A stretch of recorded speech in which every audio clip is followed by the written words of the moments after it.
안녕하세요. 3분 스포츠. 이과장의 스포츠 블로그입니다. 김연경이 없는 여자 배구 국가대표를 이끌어갈 선수로는 당연히 김희진 선수가 손꼽히고 있고 다음 주장 1순위로 예상되고 있습니다.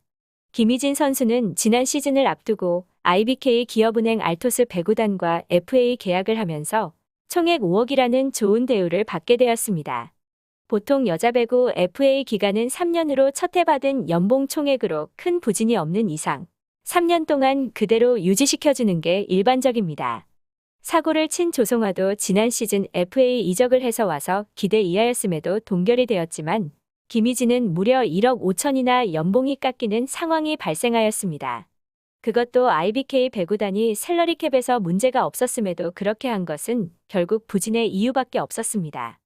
FA 첫 해의 연봉 총액을 다음 해에도 동결시켜주는 게 일반적이었음에도 1억 5천이나 삭감을 한 김희진의 입장에서는 사실 속상했을 수도 있습니다. 그동안 신인 때부터 한 팀에서 뛰면서 지난 시즌 센터로 포지션을 이동하였고 몸 상태도 좋지 않은 상황에서 한 경기만 결장하고 29경기를 뛰었지만 개인 성적이 데뷔 이래 최악이었기 때문입니다. 센터 포지션으로 뛰었다고는 하지만 29경기에 출전하여 200득점밖에 기록하지 못하였고 센터였음에도 블로킹이 세트당 0.34밖에 되지 않았기 때문입니다. 김희진은 11시즌 동안 4번이나 시즌 400득점 이상을 기록한 거포입니다. 하지만 지난 시즌은 확실히 모든 면에서 좋지 않은 컨디션이었습니다. 시즌이 끝나고 수술까지 했었죠. 다시 자기 자리인 라이트 포지션을 찾은 김희진은 현재까지 29경기에서 398득점을 기록하고 있고 세트당 블로킹도 0.47로 지난 시즌에 비하면 훨씬 좋은 성적을 올리고 있습니다. 물론 팀 성적이 지난 시즌 3위에서 6위로 추락을 했지만 개인 성적이 워낙 좋아서 연봉에서는 다시 5억으로 회복할 수도 있지 않을까 예상을 해봅니다.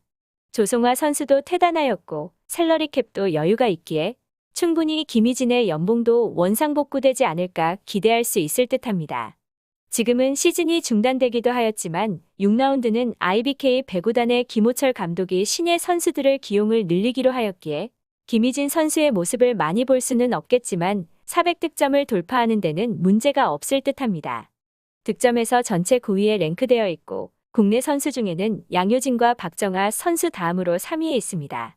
확실히 김희진은 센터 포지션보다는 라이트 포지션에서 보여주는 모습이 훨씬 좋아 보이는데 다음 시즌에 외국인 선수의 선택에 따라 다시 김희진이 센터로 뛸지 계속 라이트로 뛸지 결정이 될 듯합니다. 저는 김희진이 더 많이 라이트에서 파괴력 있는 모습을 보여주는 데에 응원을 하고 싶습니다. 3분 스포츠. 이과장의 스포츠 블로그였습니다. 구독, 좋아요, 알림 설정 부탁드립니다.